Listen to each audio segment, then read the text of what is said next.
ছোট বন্ধুরা, কেমন আছো তোমরা? সবাই ভালো আছো? হ্যাঁ, আমিও খুব ভালো আছি। আচ্ছা, আগের দিন ক্লাসে আমি তোমাদের কিসের ধারণা দিয়েছিলাম বলো তো? সংখ্যা না? হ্যাঁ, সংখ্যা ধারণা দিয়েছিলাম। সেই সংখ্যার কথা তোমরা জানো নিশ্চয়ই, জানো তো?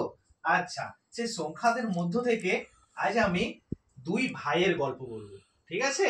দুই ভাইকে, যারা দুই ভাইয়ের নাম কি জানো তো? দুই ভাইয়ের নাম হচ্ছে, এক ভাই হচ্ছে মৌলিক ভাই আর এক ভাই হয়েছে যৌগিক ভাই। ঠিক আছে, তাহলে দেখো এই মৌলিক ভাই আর হচ্ছে যৌগিক ভাই, এরা কিন্তু সংখ্যারই অংশ। ঠিক আছে? আচ্ছা, এই মৌলিক ভাইয়ের বৈশিষ্ট্য কি ছিল জানো তো? এই মৌলিক ভাইয়ের বৈশিষ্ট্য ছিল যে এ কারোর সঙ্গে মিশতো না, এর বন্ধুত্ব খুব কম জনের সাথে ছিল। ঠিক আছে? এ বন্ধুত্ব খুব কম জনের সঙ্গে ছিল। কি হতো যে এ নিজে এবং আরেকটি সংখ্যা দ্বারা সে ভাগ হতো। ঠিক আছে, তাকে আমরা, সে হচ্ছে মৌলিক। আর যৌগিক ছিল, যৌগিকের কিন্তু বন্ধু ছিল অনেকজন। ঠিক আছে? যৌগিকের বন্ধু ছিল অনেকজন, সে একটু মিশুকে টাইপের ছিল। সে সবার সাথে মিশতো, সে নিজে ছাড়াও অন্যান্য সংখ্যা দ্বারাও কিন্তু কি ভাগ হতো। ঠিক আছে, তাহলে এই দেখো, আমি একটা যদি সংখ্যা নিই, মনে করো এই যে 7, 7কে আমরা নিলাম। দেখো এই 7কে আমরা কি কি দিয়ে ভাগ করতে পারি বলো তো? বলো। হ্যাঁ, আমরা 7কে ভাগ করতে পারবো 1 দিয়ে এবং কি 7 দিয়ে। দেখো এই 7কে আমরা এই দুটি সংখ্যা ছাড়া কি আর অন্য কোনো সংখ্যা ছাড়া ভাগ করতে পারছি? পাচ্ছি না তো। হ্যাঁ, তাহলে এখানে 7 কি জানো তো? 7 হচ্ছে কিন্তু এখানে মৌলিক সংখ্যা। আচ্ছা, 7 হচ্ছে কিন্তু মৌলিক সংখ্যা। তাই দেখো, তাহলে মৌলিক সংখ্যা বলতে আমরা কি বুঝলাম? যে সংখ্যা কেবলমাত্র তাদের দুটি উৎপাদক থাকে তাকে আমরা কি বলবো? মৌলিক সংখ্যা বলবো। আর যৌগিক সংখ্যা কি?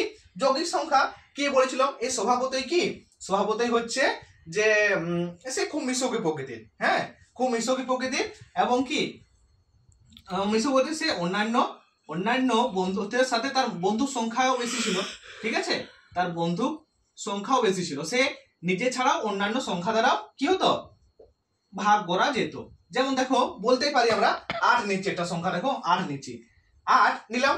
এই 8কে যদি আমরা কি কি দিয়ে ভাগ করতে পারবো বলতো? 1 দিয়ে ভাগ করতে পারবো। হ্যাঁ, তারপর কি 2 দিয়ে ভাগ করতে পারবো, তারপর 4 দিয়ে ভাগ করতে পারবো এবং কি 8 দিয়েও ভাগ করতে পারবো। ঠিক আছে, তাহলে দেখো এই 8 এর কি বলতো? 8 এর হচ্ছে এই উৎপাদকের সংখ্যা কি 2 এর অধিক। ঠিক আছে, তাহলে আমরা বলতেই পারি যে উৎপাদক যৌগিক সংখ্যা বলতে কি বোঝা যায়? যে সংখ্যার উৎপাদক 2 এর বেশি তাকে আমরা যৌগিক সংখ্যা বলবো। বুঝতে পেরেছো তোমরা? চলো, তাহলে আমরা তোমাদেরকে দুটি হোম টাস্ক দিচ্ছি। হোম টাস্ক নয়, এখানে করো তোমরা। ঠিক আছে?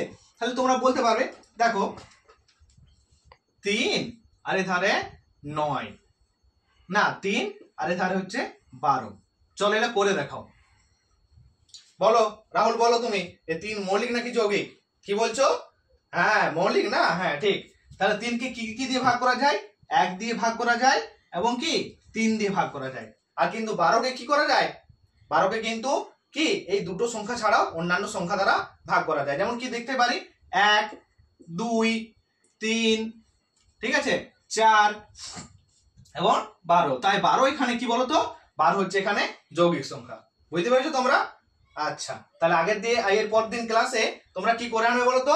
5টি যৌগিক সংখ্যা এবং 5টি মৌলিক সংখ্যা। আচ্ছা, আজকের ক্লাস এই পর্যন্তই। আমার চুপ তো বলবো।